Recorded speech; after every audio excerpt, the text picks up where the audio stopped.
Hello, I'm going to try this. I look like I'm reading the news, don't I? It's a stiff chair, that's why. Arsenal at the weekend. Yeah, I don't really have any other topics that are so interesting to talk about. And I do, but they never occur to me at moments like this. So I did consider that I might, if I found the time, do like my own match of the day analysis, but only on Arsenal when Arsenal play. And just Premier League. So what the hell went on with Villa then? And Villa just gave every Premier League team a blueprint of how to beat Arsenal this year. And why were they so easy to beat? Well, I don't know how it went under the radar of all of the pundits.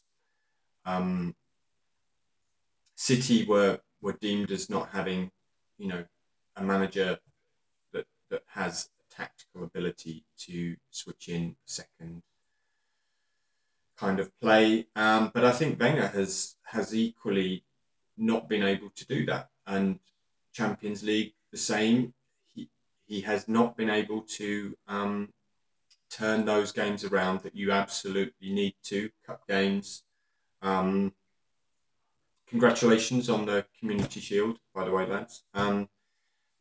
But what happened at Villa? Yeah, so I think tactically we didn't have enough to change it up. I think there was some issues of performance. I don't even want to blame Czech for the first goal, really. I don't think we defended it, and had he have stayed on his line at that range, chances of saving that are very slim. So yes, he missed it, but it shouldn't have come down to him. The second goal, I think maybe he was more at guilt and maybe he had an off day, and I'm sure he will rectify that over the season. So I don't really blame Czech for that. We should have stuck chances away to cover the goalkeeper. Played goalkeeper at school. It's a thankless job, and you're never the hero, really. And we need something that someone is going to stick away 20 plus for us. Could be Giroud, could be Walcott, but we're waiting to see it happen. And I think Wenger's hoping that's going to happen. We'd love it to happen. But even if we'd have had somebody like a Benzema on Sunday, I don't think it would have changed anything. Just Villa were very well organised and tactically shut us down once they got the goal ahead. And they also pressed, and they got a second goal. They weren't, happy to sit on that. Credit to Bilic. West Ham looked hungry, and I think if they work that hard, they will get plenty of results, and I think we could see them around mid-table easily, which is nice. So yeah, Arsenal, I just think that we were too narrow, and I think the players needed some guidance there onto how to break that up, suck the defenders wider. We played right into their hands, and I don't know how we managed to do that. So that, for me, is what went wrong. Tactically, we couldn't make the change.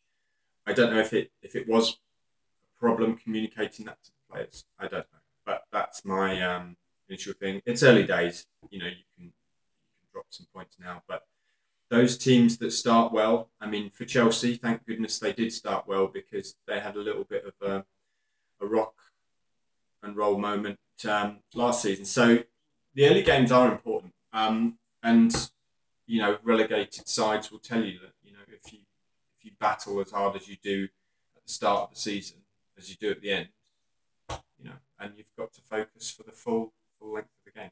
That's all I want to say. I don't know if that's going to be a theme now that I'm going to kind of rabbit on about Arsenal or other stuff that I find interesting. But anyway, nice to see you all, and ta-da. I need to stop the hand thing.